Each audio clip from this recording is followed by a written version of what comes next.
ชีวิตคือการต่อสู้ศัตรูคือยากำลังอุปสรรคคือหนทางแห่งความสำเร็จก็ขอถวายความเคารพพระมหาเถรานุเถระทุกรูปขอเจริญพร เจริญสุขคณะสัทธาสาธุชนท่านผู้ฟังรายการธรรมรับอรุณทุกท่านก็เจ้าวันนี้อาตมาภาพพระมหาจิตรการอภิปุญโญเจ้าคณะอำเภอภูซางจะได้นำธรรมะมามาจามาบอกให้ศรัทธาพี่น้องได้ศึกษาเรียนรู้ที่ได้เกินขึ้นรายการว่าชีวิตคือการต่อสู้เนี่ยปัจจุบันเนี่ยปัญหาอุปสรรคต่างๆมันค่อนข้างจะหนักในการดำเนินชีวิตประจำวันเรียกว่าไล่ตั้งแต่เรื่องของเศรษฐกิจเรื่องปากเรื่องต้องไปจนถึงเรื่องของสังคมบ่ว่าจะเป็นสังคมครอบครัวก็ดีสังคมหมู่บ้านอำเภอมันก็ค่อนข้างจะมีปัญหาฉะนั้นเขาจะไปยอมจำนนต่อปัญหาบ่ได้ทางพุทธศาสนาเป็นทั้งว่าทุกข์เนี่ยมันมีเพื่อรู้ฉะนั้นเขาก็จะต้องเรียนรู้ว่ามันทุกข์มันมีกี่รูปแบบมันมารูปแบบไหนเมื่อรู้แล้วเขาจะได้อย่างน้อยที่สุดก็จะไปค้นหาสาเหตุว่ามันเกิดจากหยังมันที่เป็นว่าเวลาเขาจนเนี่ยเราก็ต้องมองว่าเขาจนเพราะหยังจนเพราะหยังต้องมาศึกษาว่าสาเหตุมันเกิดจากหยังบางครั้งก็เกิดจากพฤติกรรมประจำวันเขาเนี่ยบางครั้งรายจ่ายมันหนักกว่ารายรับมันบ่สมดุลมันก็เลยเป็นปัญหาเรียกว่ารับมา4จ่ายไป5มันก็อยู่ยากฉะนั้นเราก็ต้องมาปรับสาเหตุแก้ปัญหาที่สาเหตุอย่างกำโบราณว่าถ้ามี4ถ้ามี5กิน4เนี่ยจะเป็นเศรษฐีในวันตั้งหน้าแต่ถ้ามี4แล้วกิน5เนี่ยจะเป็นขี้ข้าเปื่อนเต้าตายมันก็เป็นภาษิตล้านนาเฮามี5กิน4ก็คืออย่างน้อยมันก็ยังเหลือ1มันยังเหลือ1มันก็ยังมีโอกาสเก็บมีโอกาสออมมีเสบียงทุนตุนไว้พร้อมให้แต่ถ้าว่าเกินเฮามี4แล้วกิน5คือเฮาจ่ายเกินกำลังเกินศักยภาพของเฮามันก็จะเพิ่มเติมเข้ามาก็คือหนี้สินซึ่งยิ่งมีนักต่อใดมันก็เหมือนกับว่ามันเพิ่มความทุกข์พระพุทธเจ้าก็เลยว่าอินะทานังทุกขังโลเกนั่นหมายความว่าจะได้อินะทุกขังโลเกก็คือว่าการเป็นหนี้ทุกข์ที่สุดในโลกก็คงจะเป็นเรื่องจริงเพราะว่าคนเฮาเนี่ยหนี้สินเนี่ยทำให้เฮาบ่เป็นไทยบ่เป็นอิสระแม้แต่ความคิดจะหยังมันกำจามันโดนปิดปากไว้หมดฉะนั้นข้อสำคัญเฮาก็ต้องระวัดระวังการใช้จ่ายฉะนั้นเฮาก็ต้องเอาธรรมะของพุทธเจ้าเนี่ยมาศึกษาให้เข้าใจแล้วก็นำไปสู่การปฏิบัติเพราะว่าธรรมะใดๆก็ไร้ค่าถ้าไม่ทำธรรมะมันต้องทำถ้าเป็นอธรรมปุ๊บเนี่ยมันตึ้งบ่ดีละนั่นหมายความว่าเขาเคารพนับถือพระรัตนตรัยพระพุทธเจ้าพระธรรมพระสงฆ์เนี่ยเขาจะเอาแค่บูชาอย่างเดียวมันได้เขาก็ต้องประพฤติปฏิบัติตามพระพุทธเจ้าก็เลยว่าเป็นต้นแบบเป็นเดินทางอย่างถูกต้องไปสู่เป้าหมายดังนั้นเขาก็ต้องพยายามเดินตามเปิ้นเป็นว่าเดินตามรอยเท้าคนดีที่อยู่ข้างหน้าเป็นต้นแบบเป็นต้นทางให้เขาไอ้ดอกที่เป็นว่าพระพุทธเจ้าเป็นต้นทางเขาก็เดินตามเปิ้นแต่ว่าทั้งนี้ทั้งนั้นเนี่ยพระพุทธเจ้าเพิ่นก็ตัดไว้ชัดเจนว่าตุมเหหิกิจจังอาตปังอาคาตาโรตถาคตา แปลว่าความเพียรความพยายามทุกอย่างน่ะทุกท่านต้องทำเองพระตถาคตเจ้าเนี่ยเป็นเพียงผู้บอกฉะนั้นเขาจะไปไหว้ให้พระพุทธเจ้าช่วยไปไหว้ให้พระพุทธเจ้าดลบันดาลอย่างต่างๆเนี่ยมันผิดคำสอนเนาะพระพุทธเจ้าเป็นบอกทางให้เขาแล้วเขาหลงทางเป็นกับบอกทางให้เขาแล้วเป็นห้องว่าเปิดของที่ปิดเนาะบอกทางแก่คนหลงทางฉะนั้นเขาก็เดินตามส่วนพระธรรมเนี่ยเป็นว่าเป็นประดุจแม่ติปกป้องคุ้มครองเขาดังนั้น เขาก็จะต้องปฏิบัติไปตามธรรมะ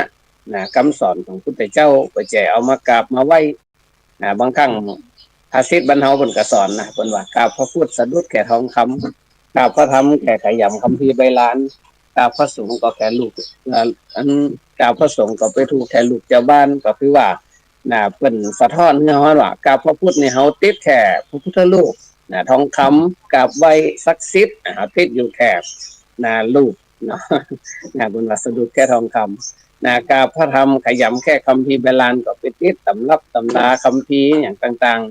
ๆทั้งที่ว่าพระธรรมคำสอนพุทธเจ้าเนี่ย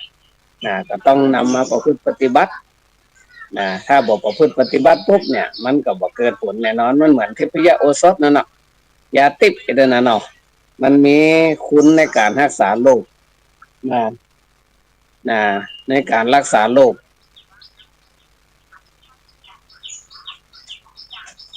ในการรักษาโรคถ้าเกิดว่าเขาบอกกินปุ๊บถ้าเขาบอกกินปุ๊บมันก็กลายเป็นเป็นห้องว่ามันก็จะเกิดเป็นปัญหาเขาบอกกินปุ๊บมันปัญหามันก็ไม่ได้รับการแก้ไขโรคภัยไข้เจ็บมันก็ไม่ได้รับการรักษาดังนั้นยามันก็ต้องกินแล้วก็มันต้องถูกด้วยนะ ถูกโรคถูกเวลามีความเหมาะสม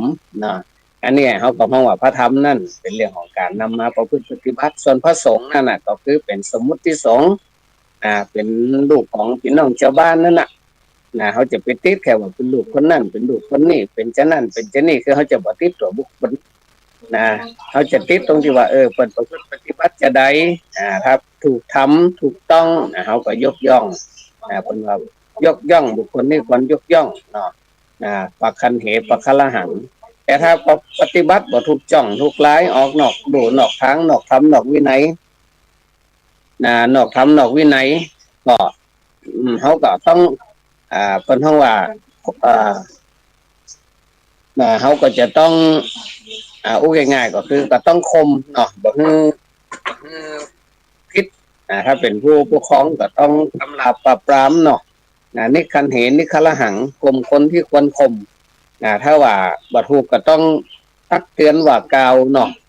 อันนี้เป็นห้องว่ามันเป็นลักนี่ห้องพระสงฆ์เขาจะบอกว่าคนบวชแล้วหมดกิเลสเหมือนเดียวว่าเขาเข้าใจผิดแล้วพระสงฆ์ก็เหมือนกับนักเรียนคนหนึ่งที่จะต้องทดสอบจะต้องผ่านข้อสอบถ้าสอบผ่านนี่ก็ถือว่าบรรลุเป้าหมายในการบวชสอบซ่อม ก็ต้องแก้ตัวแก้ไขมันถูกต้องดีงามเนาะแต่ถ้าเกิดว่าสอบตกเขาก็จะไปซ้ำเติมได้กับบอกให้ถูกเพราะว่าเขาต้องอ่านหันใจคนสอบตกเหมือนกันควรจะให้กำลังใจ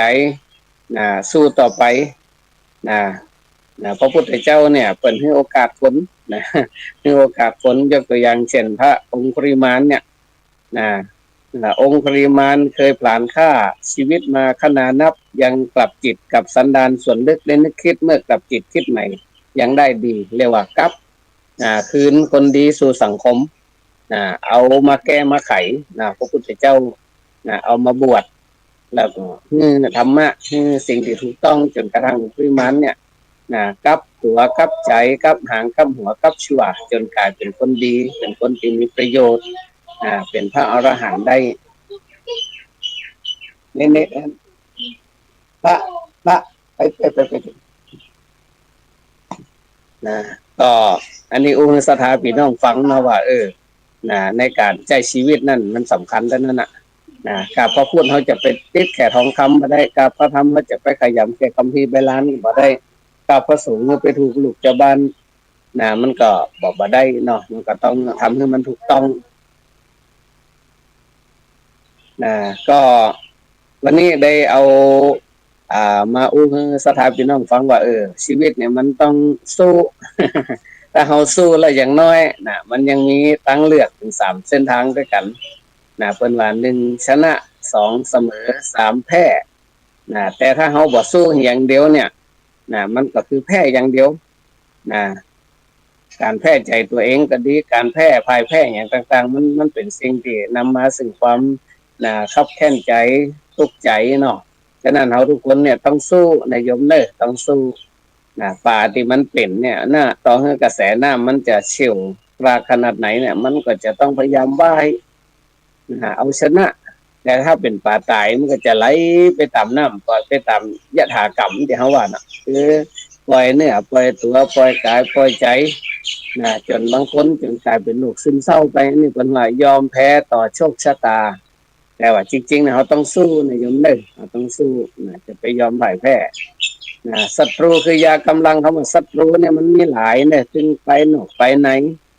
ศัตรูไปนอกเขายังก็จะหาทางลบเลี่ยงได้แต่ศัตรูไปไหนเนี่ยมันอยู่กับเขาได้แก่มวลกิเลสต่างๆจะไปให้มันมีอำนาจเหนือถ้ามันมีอำนาจเนี่ยเขาวันใดบอกว่าจะเป็นความโลภความโกรธความหลงเนี่ยมันก็จะฆ่าเจ้าของนั่นแหละอู้ง่ายๆก็คือว่าถ้าเขาแพ้มันก็จะฆ่าเขาฉะนั้นเราก็ต้องตื่นอยู่ตลอดในว่าตื่นตัวอยู่ตลอดแต่ปัจจุบันตื่นตุ้มต้องมีสติหูเท่าเอาไว้ป้องกันหูทันเอาไว้แก้ไขนั่นหมายความว่าเขาจะต้องมีสติสัมปชัญญะซึ่งเหมือนกับว่าเป็นเพราะป้องกันภัยให้กับเขาสิ่งที่เขาคิดเนี่ยเขาทำกรรมที่เขาอู้เนี่ยต้องระมัดระวังเรียกว่าระวังตนก็คือระวังตัวเก่านั่นเนาะระวังคนที่เขาคบหาก็ต้องเลือกน้อยหนึ่งแต่คนไหนที่มันบ่ตั้งใจใช้ชีวิตปล่อยชีวิตไปตามอำนาจกิเลสเขาก็ห่างๆไว้บ้อง แต่จะทำให้ชีวิตเขาเสียสมดุลได้เนาะเนี่ยคนท้องว่าคบคนให้ดูหน้าซื้อผ้าให้ดูเนื้อซื้อเสือให้ดูลายซื้อไร่ให้ดูดินแม้จะกินก็ต้องดูอาหารว่ามันมีคุณมีประโยชน์หรือเปล่าเนาะอันนี้เขาห้องว่ามีสติมีสัมปชัญญะระวังของสิ่งของต่างๆไม่แต่อาหารการกินเขาเนี่ยเขาก็บ่เจว่าเพิ่นเฮืออย่างกระจับใส่ปากมันเนาะบางครั้งเขาก็ต้องมองว่ามันถูกกับธาตุเขาก็ร่างกายเขามันรับได้ก็เขาจะไปตามใจปากหันว่าล้ำหันว่าอร่อยก็กินเอาโดยเฉพาะโยมพ่อโยมแม่ที่เป็นผู้เฒ่าผู้แก่เนี่ยอวัยวะภายในเนี่ยมันก็ทำงานมาเหมือนนอกบางท่าน80-90 ปีดังนั้นก็ต้องเลือกรับประทานอาหารเป็นว่ากินน้ำเป็นยากินปลาเป็นหลักกินผักเป็นนิดนั่นหมายความว่าอย่างน้อยที่สุดการกินน้ำบ่อยๆมันก็แก้โรคได้หลายอย่างกินน้ำบ่อยๆจิบน้ำบ่อยๆจะไปให้ร่างกายมันขาดน้ำพกน้ำไว้กับตัวอยู่ตลอดแต่กับจิวนักลำไปมันจิบกินให้มันเรียกว่ามันเป็นยา แต่เรื่องมันเป็นโทษกินน้ำเป็นยากินปลาเป็นหลักเนื้อสัตว์ทุกชนิดเนี่ยส่วนใหญ่มันยิ่งสัตว์ใหญ่ต่อใดก็มันเป็นสัตว์เนื้อของมันก็ค่อนข้างจะเหนียวการย่อยกันยังก็ลำบากอย่างน้อยทางเขาเรื่องจะบ่สามารถที่จะเป็นมังสวิรัติได้เขาจะกินก็เป็นเนื้อป่าคนเฒ่าคนแก่เขาเนี่ยเนื้อป่ามันก็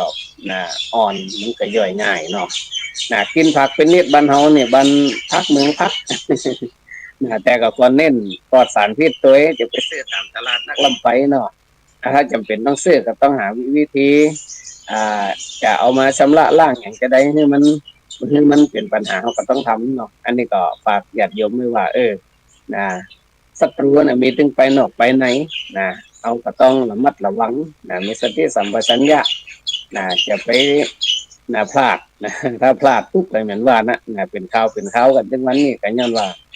เอาไปปล่อยให้ศัตรูเข้ามาบงการนักลำไปโดยเฉพาะกิเลสภายในเนี่ยความโลภบังตาตัณหาบังใจทำให้หลงคิดชั่วเนาะ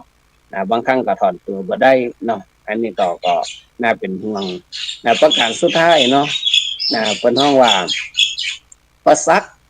คือหนทางแห่งความสำเร็จแน่นอนมันบ่มีกับบารมีบ่กล้าเนาะบ่มีปัญหาพระศาสดาก็บ่แสดงธรรมนั่นหมายความว่าเฮาต้องอยู่กับทุกข์อยู่กับปัญหาอยู่แล้วเฮาเนี่ยบรรเทาว่ามันเหมือนกับเรือเนาะทุกข์เนี่ยมันเหมือนกับน้ำเรือกับน้ำเนี่ยมันเป็นของคู่กันมันก็จะได้แยกขาดจากกันดังนั้นเฮาก็ต้องมาพิจารณาว่า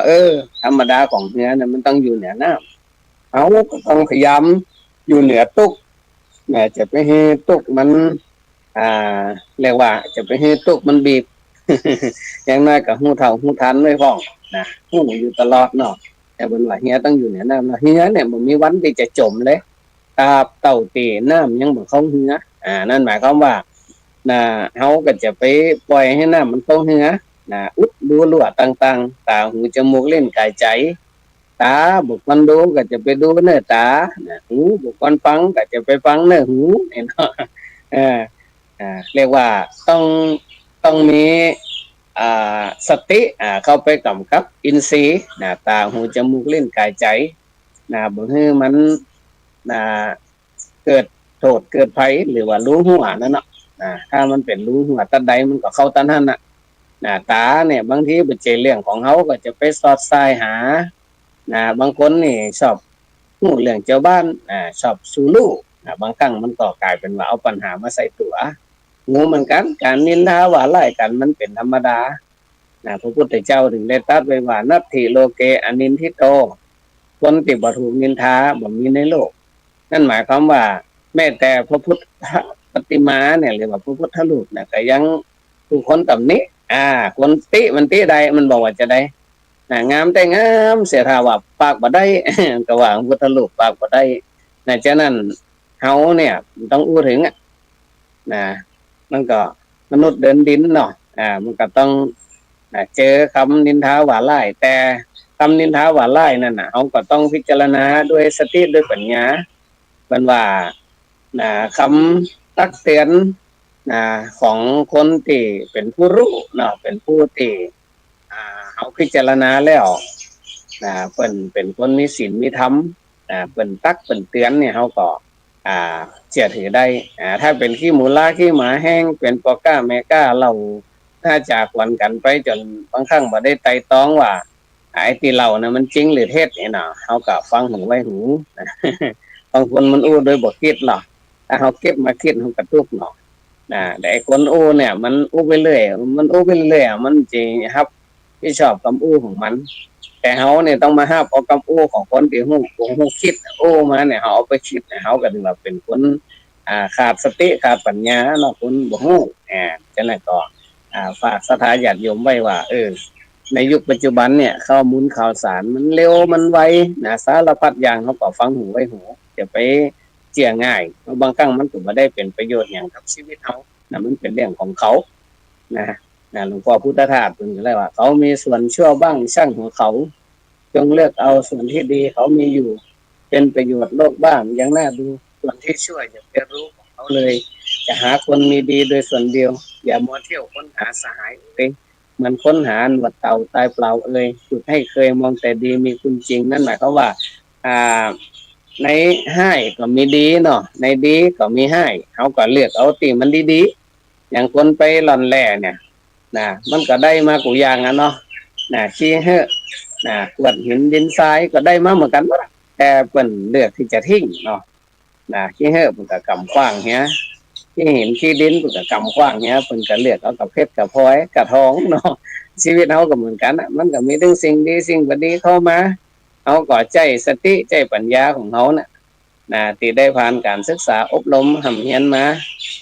เขาก็เลือกเอาสิ่งดีๆเหมือนบางคนบอกโอ้ต่อไปบอกเขาวัดเขาวาละบอกใส่บงใส่บาตรละนี่เป็นหวัดตั้นหนามผมตาง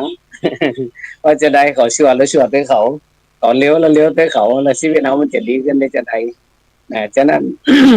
เขาต้องมันห้องเขาจะต้องโดยกา เขาก็ไม่จำเป็นต้องไปตกด้วยเขาก็เลือกเอาเนาะโยมเนาะทุกชีวิตมันก็มีตึงดีตึงให้เขาก็เลือกเอาในส่วนที่ดีธรรมดาเนาะสังคมป่าตัวเดียวกันเอาตึงข้องอย่างมันว่าแล้วเนาะเขาก็ต้องแยกแยะตัวมาอันคนติดเปิ่นดีๆเนี่ยเปิ่นก็จะหมดกำลังใจ ถ้าคนดีหมดไปเหมือนใดเนี่ยคนชั่วมันก็ครองเมืองเนาะตลอดพระชนชีพของพุทธเจ้าเนี่ยเพิ่นมาได้ไล่กำจัดคนชั่วในยมเด้อเพิ่นไล่สร้างคนดีฉะนั้นคนดีเฮาต้องช่วยกันแนะกันนำช่วยกันสั่งกันสอนลูกเต้าเราหลานลูกเล็กเล็กแดงเนาะจะไปละไปทิ้งแต่ต้องให้ธรรมะให้เส้นทางถูกต้องอย่างน้อยที่สุดเนี่ยถ้าเฮาเป็นแสงเห็นแล้วเนี่ยเนาะอย่างน้อยความมืดมันก็ต้องหายไปไม่จะเป็นไม่คิดการเดียวมันก็ทำให้ความมืดหายไปได้ส่วนหนึ่งเนาะเขาก็ต้องช่วยกันเขาเป็นเจ้าพุทธะเป็นผู้รู้ผู้เตือนผู้เบิกบานถ้าเขานับถือพระพุทธเจ้าเป็นก่อนับถือพระธรรมเป็นแม่นับถือพระสงฆ์เป็นพี่เป็นน้องแล้วเขาเป็นคนบ่ไร้ที่พึ่งเนาะ เขามีที่พึ่งนั่นหมายความว่าเมื่อเขามีที่พึ่งแล้วเขาก็จะมั่นคงไงฉะนั้นตราบใดจะเกิดปัญหาอย่างเขาจะไปทิ้งพระพุทธเขามีพระพุทธเป็นก่อผู้ให้กำเนิดผู้ให้เกิดสิ่งที่ดีงามในชีวิตของเขาพระธรรมนี่เหมือนแม่ปกป้องคุ้มครองเขาบ่ให้ตกบ่ให้เน่าบ่ให้เสียเนาะทำให้เขาเป็นคนดีมีคุณภาพเขาก็ต้องหักพระธรรมตัวเองมันทั้งว่าธรรมโมหเวรคติธรรมจารีธรรมย่อมรักษาผู้ประพฤติธรรมนั่นหมายความว่าถ้าเขาประพฤติธรรมเนี่ยพระธรรมมันก็จะรักษาเขาเนาะมันทั้งว่าธรรมมันทั้งว่าบุญรักษาธรรมรักษาเนาะนี่คือว่าพระธรรมพระสงฆ์ก็คือเป็นพี่เป็นน้องเพราะว่าเคารพนับถือพระพุทธเจ้าพระธรรมพระสงฆ์แล้วก็ได้มาอยู่ร่วมศาสนาเนาะ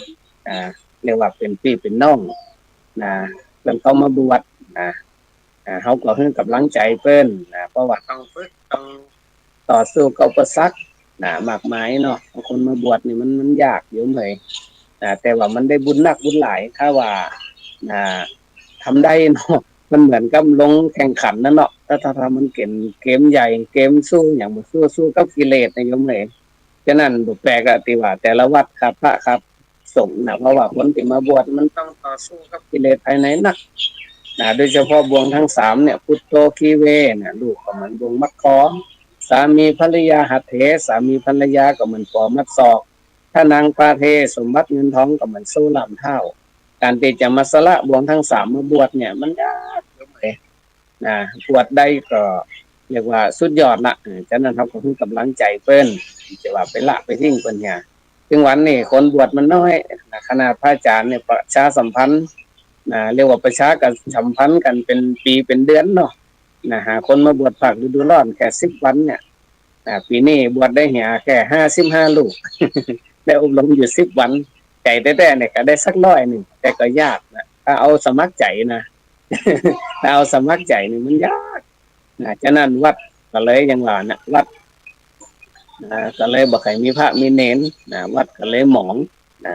อย่างคำโบราณว่าวัดจะหมองจะห่างคนตั้งจะเรียนโรงเรียนจะดีนะโบราณเป็นผู้เป็นปริศนาไว้เนาะฉะนั้นเขาตันทั้งหลายในฐานะที่เป็นเจ้าพุทธก็จะไปท้อแท้ในการทำความดีเขาต้องทำต่อไปต้องให้มีปัญหามีอุปสรรคต่างๆแต่เขาไม่ต้องไปเอาตัวแปรไว้ที่คนอื่นเอาไว้ที่ตัวเขานั่นหมายความว่าเขาจะทำให้ทุกสิ่งมันเป็นสิ่งที่ดีเริ่มจากจิตใจของเขาเนี่ยจิตใจที่ดีงามเนาะบุคคลจะไปเอาความผิดของคนอื่นมาเป็นหลักคนหนึ่งคนมันก็มีตึงดีตึงบ่ดีเขาจะไปเอาขี้มาดมนะมันก็ถือว่าเขาบ่มีสติมีปัญญาเอาความบ่ดีของคนอื่นมาประจานเอาความบ่ดีของคนอื่นมาเล่าหน้าจากวันอย่างนั้นมันก็ทำให้จิตใจเขาหมองเนาะ เป็นพุทธเจ้ากันเลยว่าเพ่งโทษตัวเองอย่าไปเพ่งโทษคนอื่นเขาไปเพ่งโทษคนอื่นเขาก็มีแต่ทุกข์มีแต่ปัญหานั่นในฐานะที่เขาเป็นเจ้าพูดขอฝากไว้ตอนนี้ท้ายที่สุดเนี่ยธรรมภาพในนามตัวแทนของคณะสงฆ์ของบุญกุศลต่างๆที่ได้บำเพ็ญประพฤติมาเป็นตบะเป็นเดชะเป็นภระวะปัจจัยเป็นอุปนิสัยดลบันดาลประทานพรให้ทุกท่านทุกคนที่ฟังรายการธรรมะรับอรุณจงประสบความสุขความเจริญทั้งหน้าที่การงานการเงินการดำเนินชีวิตท่านจะทำกิจการงานใดก็ขอให้เจริญก้าวหน้าขออวยพรให้ประสบความสำเร็จในที่ทุกสถานในการทุกเมื่อเทอญ